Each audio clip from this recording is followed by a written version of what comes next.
Welcome back. Spectrum IAS class मूवीशाला देख रहे हैं आप।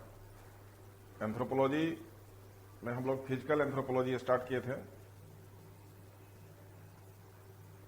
डार्विनवाद, लेमार्कवाद पढ़ चुके हैं। अब एक प्रमुख टॉपिक है संश्लेषणात्मक सिद्धांत, सिंथेटिक थ्योरी। डार्विन ने नेचुरल सिलेक्शन का सिद्धांत दिया, प्राकृतिक चयन, और उसने बताया कि किस प्रकार जीव अपने जनसंख्या बढ़ाने में सक्षम होते हैं और प्रकृति के प्रति अनुकूलन स्थापित करते हैं, संघर्ष करते हैं, और तब जाके प्रकृति जो बेटर जीव होते हैं उसका सिलेक्शन करता है और जीव जंतुओं में वेरिएशन होता है, जिससे नए जातियों की उत्पत्ति, प्रजातियों की उत्पत्ति संभव होती है। वातावरण चेंज हुआ, जीव जंतु वेरिएशन किया, तो जो वेरिएशन लाने में सक्षम है तो वो नए वातावरण में अनुकूलन स्थापित कर लेता है, और जो अनुकूलन स्थापित कर लिया तो अपने लक्षण को बदला। तो लक्षण को बदला तो नए जाति स्पेसीज का निर्माण किया, यानी पुराने जाति से ही नए जाति का निर्माण, इसी को उद्विकास का कंसेप्ट दिया गया। लेकिन डार्विन का भी आलोचना हुआ कि डार्विन ने अपने सिद्धांत में विभिन्नता के बारे में तो बताया, लेकिन विभिन्नता किस प्रकार आती है इसकी चर्चा उसने नहीं की। लेकिन डार्विन के अनुयायियों ने, फॉलोअर्स ने डार्विन के सिद्धांत का पुनर्निरीक्षण किया और फिर से पुनः परिभाषित करने का प्रयास किया। उनमें जो आलोचना हुई थी, कमी पाई गई थी, उस बिंदु को हटाकर नए सिरे से इसको फिर से व्याख्या किया गया कि ठीक है, विभिन्नता आती है तो उस विभिन्नता का कारण क्या है यह बताया गया। डार्विन के समय साइंस एंड टेक्नोलॉजी बहुत ज्यादा विकसित नहीं था।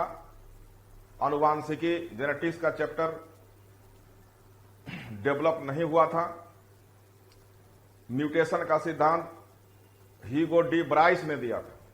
एक तरफ मेंडेलियन प्रिंसिपल हो गया, एक तरफ ह्यूगो डी ब्राइस, दो विद्वान हैं। मेंडल और उत्परिवर्तन का सिद्धांत देने वाले एक मुद्दा हो गया उत्परिवर्तन, म्यूटेशन, और दूसरा सिद्धांत जो है आनुवांशिकी का सिद्धांत। उत्परिवर्तन देने वाले ह्यूगो डी ब्राइस और आनुवंशिकी देने वाले ग्रेगर जॉन मेंडल थे। जब ये सिद्धांत विकसित हुए तो फिर से डार्विन के सिद्धांत को पुनर्परिभाषित करने का प्रयास किया गया। अब यही पुनर्परिभाषा जो हुआ उसी को संश्लेषणात्मक सिद्धांत कहा गया। संश्लेषण वर्ड का मतलब होता है कई चीज को मिलाना, जोड़ना, संश्लेषण करना। तो वस्तुतः सिंथेटिक थ्योरी जो है वो कई विद्वानों का विचार है, किसी एक का विचार नहीं है। अब कई विद्वान में संश्लेषण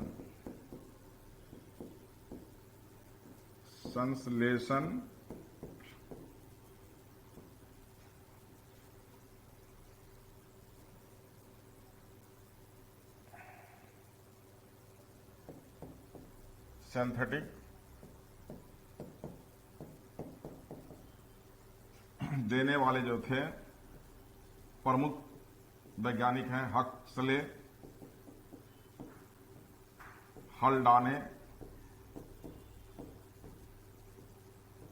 डबझेनस्की।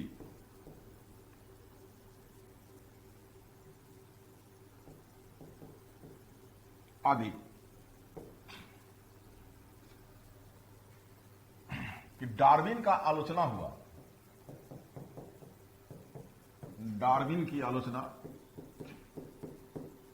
जिसमें सबसे प्रमुख मुद्दा था विभिन्नता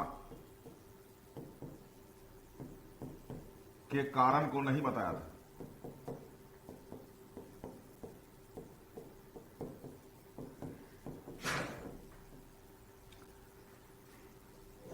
अब इसका कारण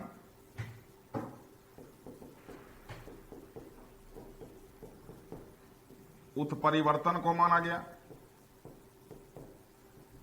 म्यूटेशन को माना गया।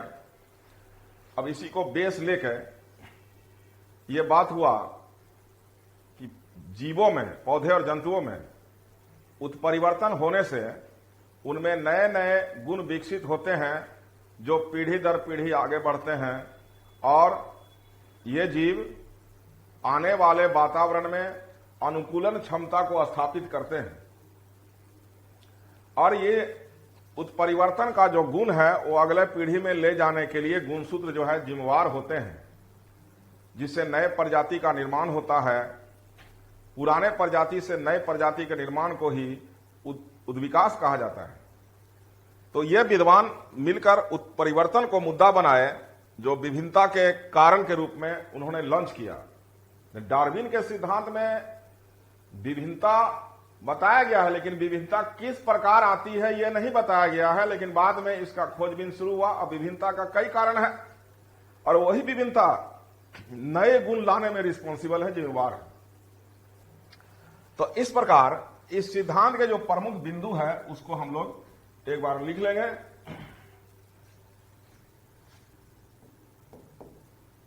इस सिद्धांत के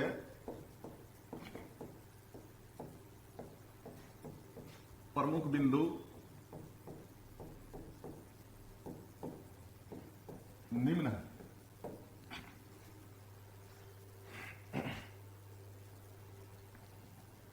पहला है जीन उत्परिवर्तन, दूसरा है गुणसूत्र की संख्या में परिवर्तन,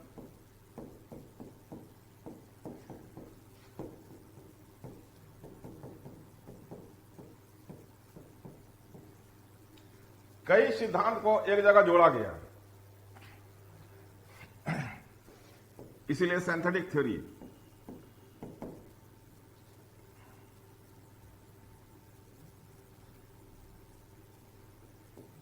जीन पुनः संयोजन,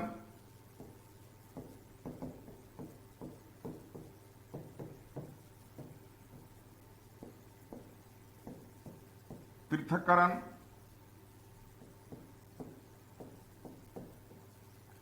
जीन पुनः संयोजन जेनेटिक रिकॉम्बिनेशन हो जाएगा,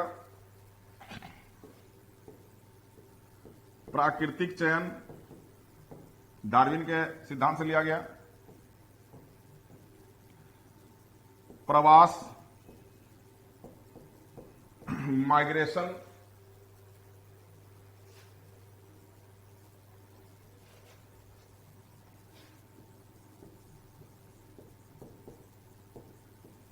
संकरण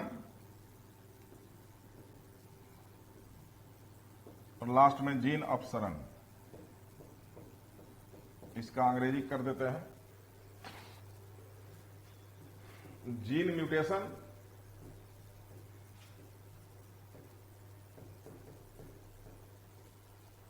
change in number of the chromosome, changes in the number of chromosome,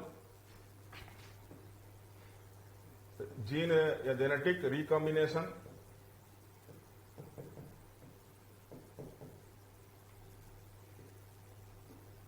सिग्रेशन, segregation, natural selection,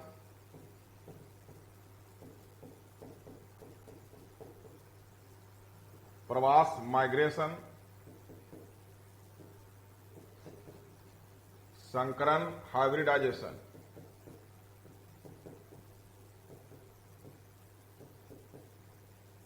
gene अपसरण, जेनेटिक ड्रिफ्ट। अब ये 8 पॉइंट है, इसमें थोड़ा थोड़ा इसको डील कर देंगे तो ये क्लियर जो है कि हमारा स्टडी मटेरियल हो जाएगा। लास्ट में आलोचना इसका भी होगा हल्का सा। तो इंट्रोडक्शन हल्का सा पहले ले लें, लिख देते हैं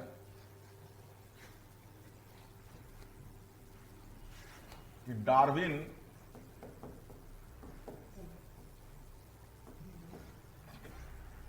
के सिद्धांत की आलोचना हुई।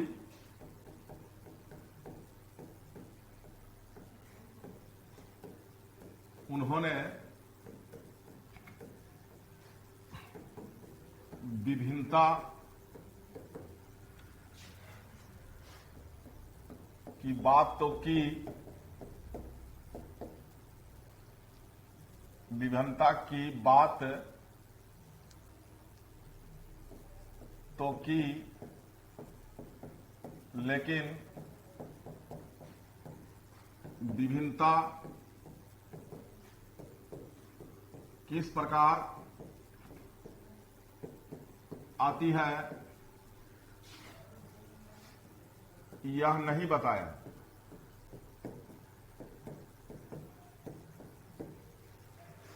ये डिटेल नहीं दिया,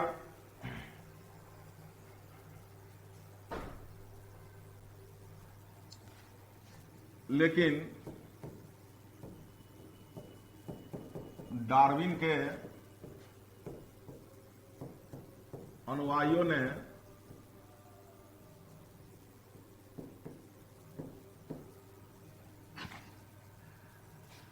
डार्विन की आलोचना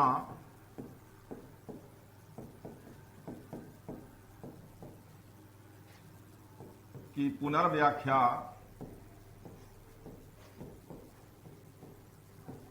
की, जिसे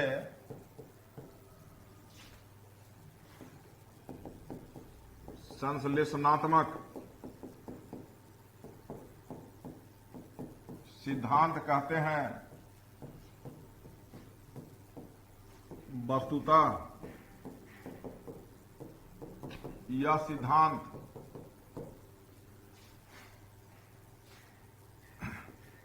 कई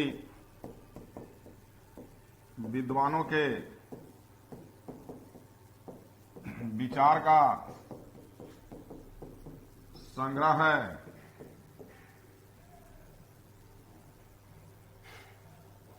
अब ह्यूगो डी ब्राइस मेंडल के सिद्धांत आने के बाद विचार का संग्रह है, जिसमें प्रमुख विद्वान हक्सले, हल्डाने, डबझेनस्की आदि हैं।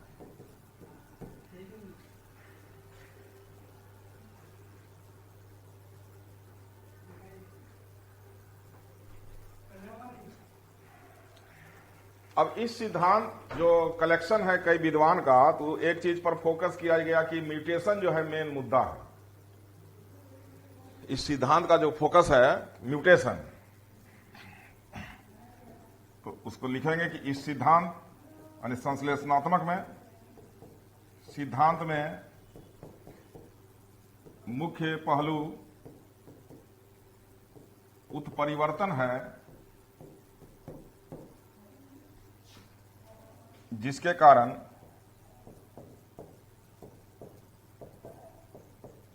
जीवों के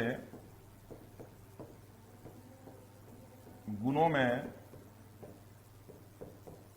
परिवर्तन होता है, जो क्रोमोसोम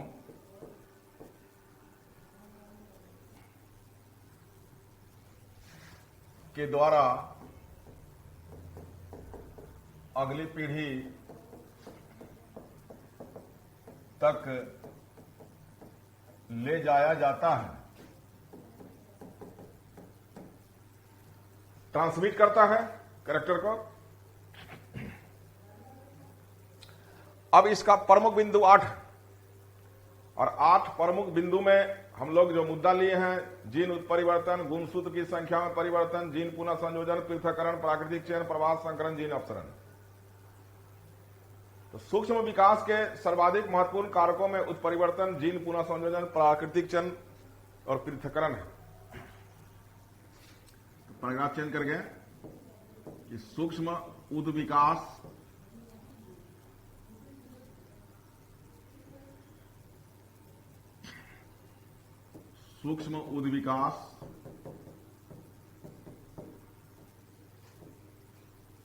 के लिए उत्परिवर्तन,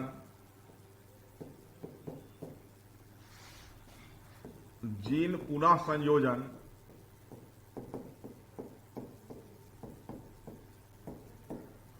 प्राकृतिक चयन,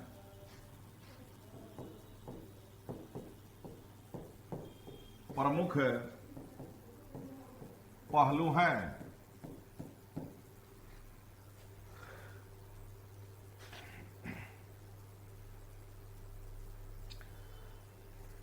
पृथक्करण भी इसमें एक मुद्दा हो जाएगा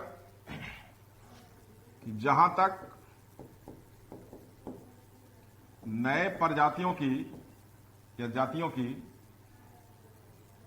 जहां तक नए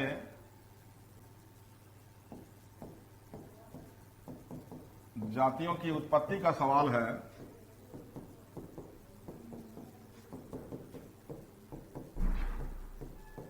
इसके लिए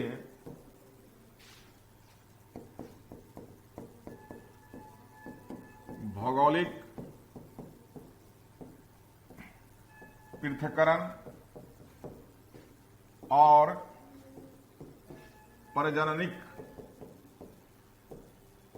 पृथक्करण भी सहायक हैं।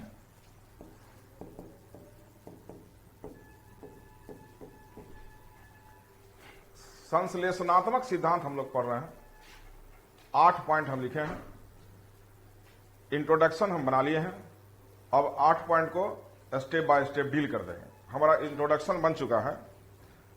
कहने का मतलब ऐसे समझेंगे कि डार्विन ने सिद्धांत दिया, उसकी आलोचना हुई, तो डार्विन के जो अनुयायी थे, फॉलोअर्स थे, उस आलोचना को पुनर्परीक्षण करके पुनर्परिभाषित करने का प्रयास किया और उसमें जो मेन मुद्दा था विभिन्नता, उस विभिन्नता के लिए जो कारक होते हैं उसका पता लगाया, खोजबीन किया, कई विद्वान का विचार को कलेक्शन किया और नया सिद्धांत जो है डेवलप किया, संश्लेषणात्मक विभिन्नता।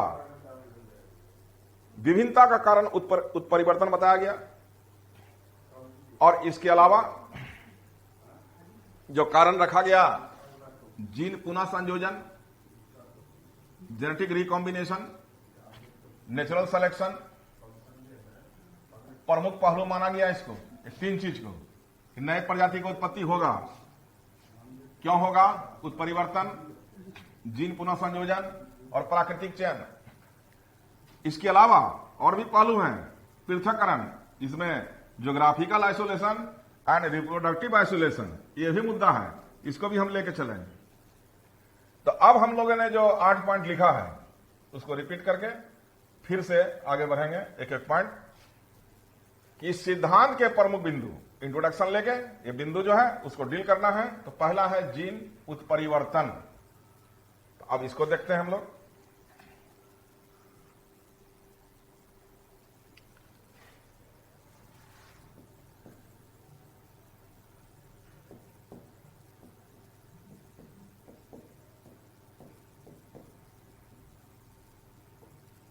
जीन म्यूटेशन, म्यूटेशन क्या है इस चीज को समझें।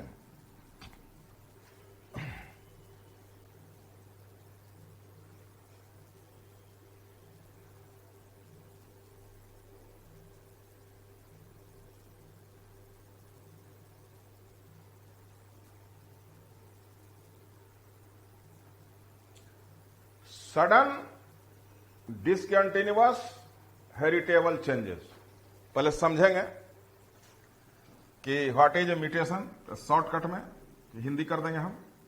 सडन,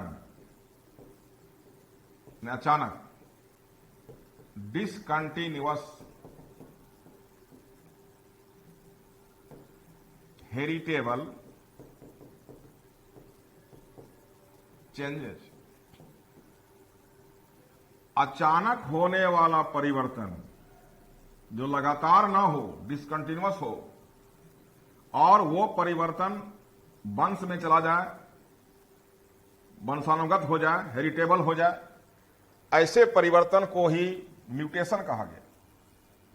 माने जीन में, चूंकि जीन जो है लक्षण को ढोने का काम करता है, उसमें परिवर्तन हो गया।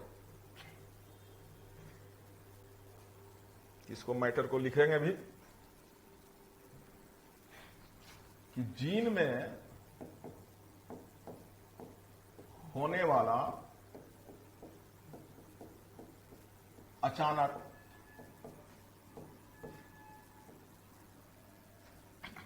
परिवर्तन जो कभी कभी होता हो,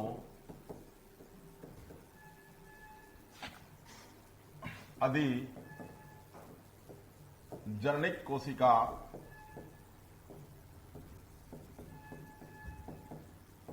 रिप्रोडक्टिव सेल में हो तो ये नए गुण को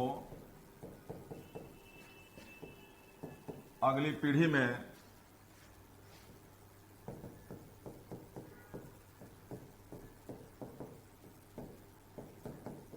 ले जाने में सक्षम होता है।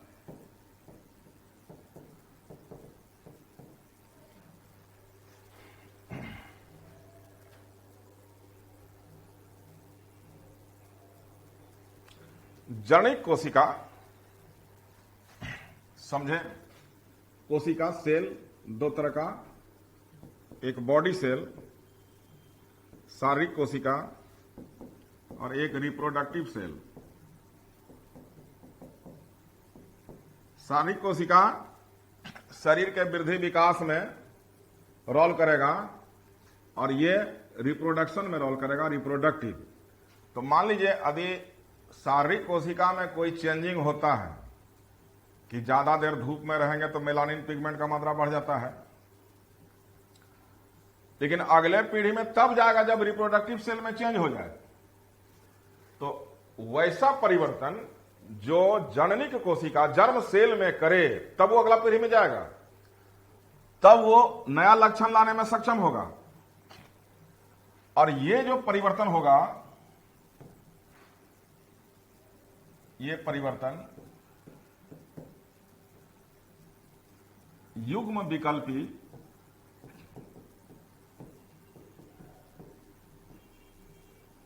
जीन उत्पन्न करते हैं।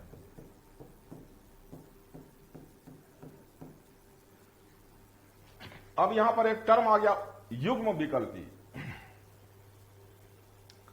समझना पड़ेगा उसको कि जीन हमेशा जोड़ा में रहता है। जीन है पेयर में,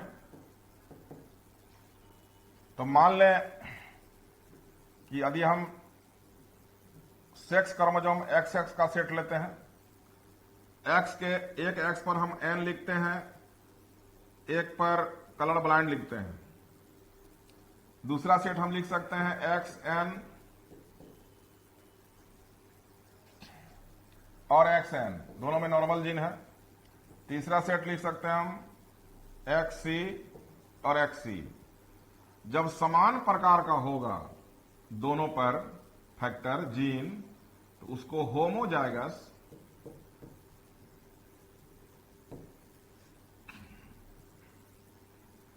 और जब डिफरेंट प्रकार का होगा तो उसको हेटेरोजाइगस कहते हैं।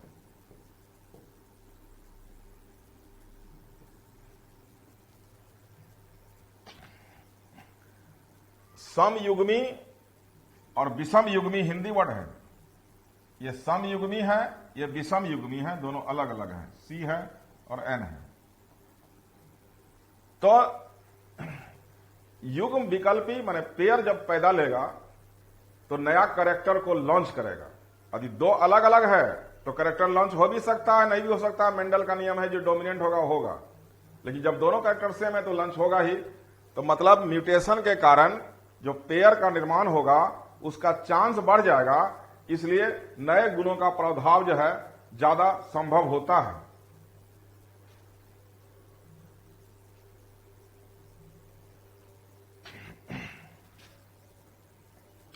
बड़े जीवों में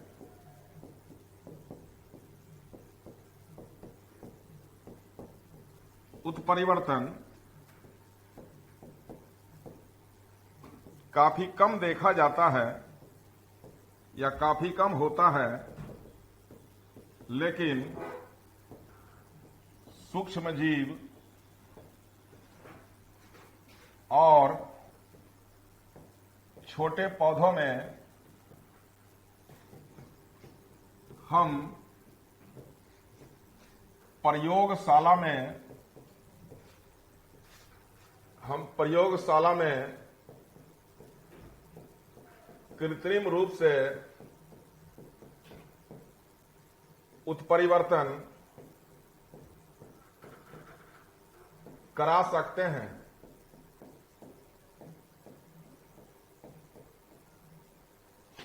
कुछ पदार्थ हैं जो उत्परिवर्तन के लिए रिस्पॉन्सिबल हैं, जैसे nitrous acid, x ray, gamma ray, ultraviolet ray. ये आर्टिफिशियल म्यूटाजेन है जो हम एग्रीकल्चर में छोटे पौधे में यूज करते हैं, धान, गेहूं, आलू के नया फसल बनाने के लिए। इंड्यूस्ड म्यूटेशन कहलाता है, प्रेरित। लेकिन प्रकृति में स्वतः होगा तो प्रकृति में बड़े जीवों में म्यूटेशन संभव जल्दी नहीं होता, रेयर होता है। जैसे म्यूटेशन एनकॉन शिप एक भेड़ है, उस प्रजाति में देखा गया जो पहाड़ी भेड़ था उसका पैर अचानक छोटा हो गया ताकि पहाड़ पर बैलेंस कर सके। तो बड़े जीवों में यह रेयर होता है, लेकिन सूक्ष्म जीवों में, छोटे जीवों में हम प्रेरित म्यूटेशन भी करा सकते हैं। अब हमारा अगला पॉइंट है, पीछे पॉइंट देखें, जीन म्यूटेशन हम समझ गए कि अचानक परिवर्तन होगा। गुणसूत्र की संख्या में परिवर्तन, changes in the number of chromosome, गुणसूत्र की संख्या में परिवर्तन।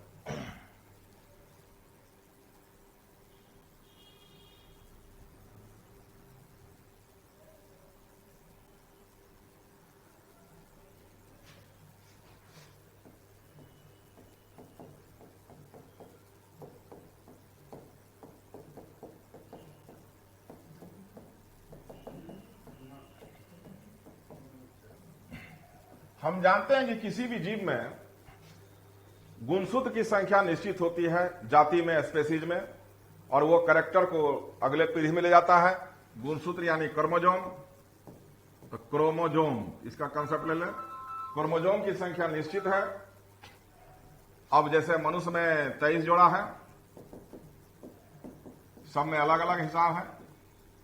क्रोमोजोम के ऊपर जो है जीन होते हैं, क्रोमोजोम के ऊपर जीन होते हैं। एक जीन एक लक्षण कोड होता है, 1 जीन बराबर 1 कैरेक्टर का सिद्धांत है। क्रोमोजोम के संख्या में परिवर्तन होने से लक्षण बदल जाते हैं, क्योंकि हर प्रजाति का अलग अलग सेटिंग है।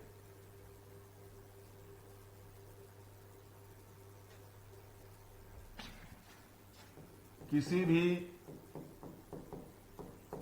जाति में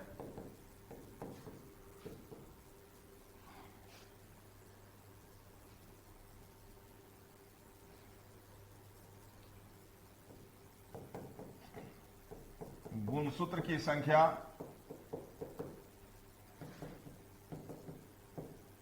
निश्चित होती है। इसमें 2 प्रकार से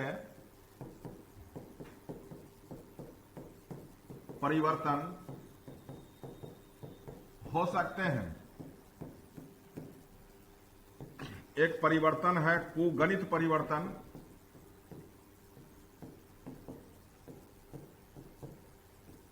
और दूसरा है गुणात्मक परिवर्तन।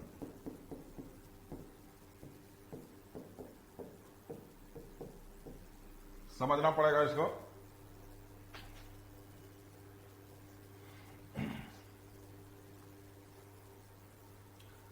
कुगणित परिवर्तन में 2n प्लस माइनस 1 और इसमें 2n 3n 4n, इसको डिटेल कर रहे हैं। जैसे मनुष्य को देखा जाए 23 जोड़ा।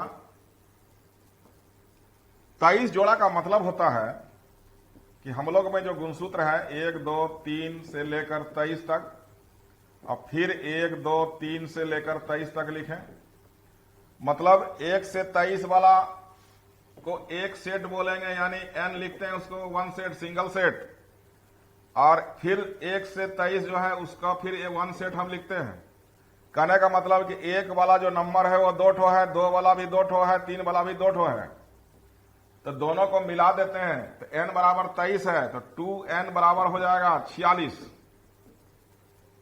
ये सिंगल सेट है, ये डबल सेट है, तो 2n लिखे मैंने डबल सेट, तो डबल सेट में एक हम जोड़ देंगे तो 47 हो जाएगा। डबल सेट में एक घटा देंगे तो 45 हो जाएगा। यानी कुगणित में हम देखते हैं कि यदि मनुष्य को देखा जाए तो 2n बराबर 46 प्लस माइनस 1 बराबर, प्लस लेंगे तो 47, माइनस लेंगे तो 45 संख्या हो जाएगी। और गुणात्मक परिवर्तन में एक जोड़े हैं, सॉरी, गुणात्मक परिवर्तन में डबलिंग हम करेंगे। मान लीजिए n है तो n का डबल 2n, फिर एक n जोड़ देंगे 3n 4n, तो haploid, diploid, triploid, tetraploid, last में पॉलीप्लॉइड, मेनी पॉलीप्लॉइड। तो परिवर्तन हम दो तरह से देखें कि एक में प्लस माइनस 1 होगा, एक में उसका जो सेट है वो डबल ट्रिपल हो जाएगा, तो उसका कैरेक्टर बदल जाएगा। छोटे जंतुओं में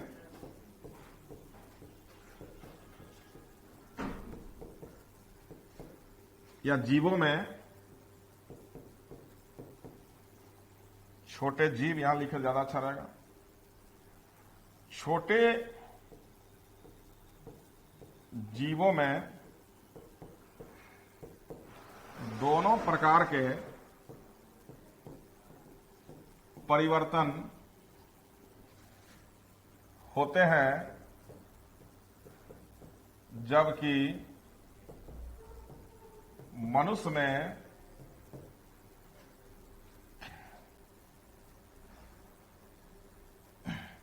जो पहला कंडीशन है उसमें सिंड्रोम हो जाएगा, और दूसरा कंडीशन है मनुष्य में गुणात्मक, पहले लेते हैं गुणात्मक परिवर्तन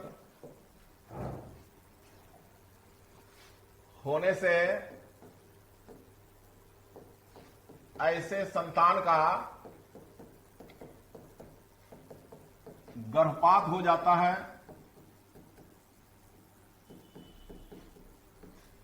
और ये हम गुणात्मक लिए हैं। गुणात्मक मनुष्य में इसका देखेंगे कुगणित माने प्लस माइनस 1, और कुगणित परिवर्तन से विकृति होती है, जिसे सिंड्रोम कहते हैं, जैसे टर्नर सिंड्रोम, पताऊ सिंड्रोम, क्लिनफेल्टर सिंड्रोम, ये सब सिंड्रोम का उदाहरण है इत्यादि। सिंड्रोम जो होगा, क्रोमोसोम का नंबर चेंज होगा, या तो प्लस या माइनस होगा, 46+1 होगा या 46-1 होगा, यानी 45 होगा या 47 होगा। ऐसे संतान जो है इंटरसेक्स होते हैं, मंद बुद्धि के होते हैं। लेकिन मनुष्य में डबलिंग ऑफ जो क्रोमोसोम का सेट है वो नहीं होता है, 2 and 3 and 4 and 5 अब नहीं हो, वो संतान सर्वाइव नहीं करेगा। तो मनुष्य में यह कोई मायने नहीं रखता है। तीसरा पॉइंट ले जाएंगे हम, जीन पुनः संयोजन।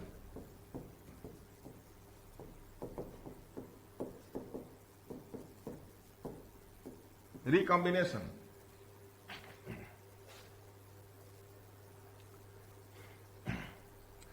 जब गैमीट बनता है, तो गैमीट समझ रहे होंगे, युग्मक हिंदी वर्ड है।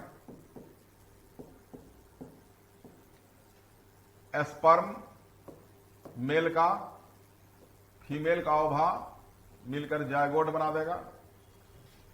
अब ये स्पर्म जो है एक गैमीट है, ओवा भी एक गैमीट है। ये मेल गैमीट, ये फीमेल गैमीट कहलाया। उसी के बारे में बात कर रहे हैं। ये जब मेल फीमेल गैमीट क्रॉस करेगा तो अर्धसूत्री विभाजन होता है, मियोसिस, जिसमें क्रॉसिंग ओवर का क्रिया होता है। और उस क्रॉसिंग ओवर की क्रिया में मदर फादर का जो जीन है वो एक्सचेंज होता है। उसी को जीन पुनः संयोजन के रूप में हम लोग जानते हैं। गैमीट निर्माण के समय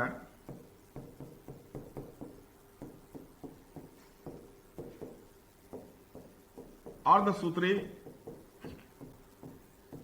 विभाजन के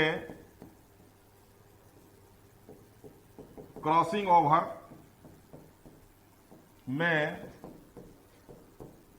जीनों का विनिमय होता है, जिससे संतानों में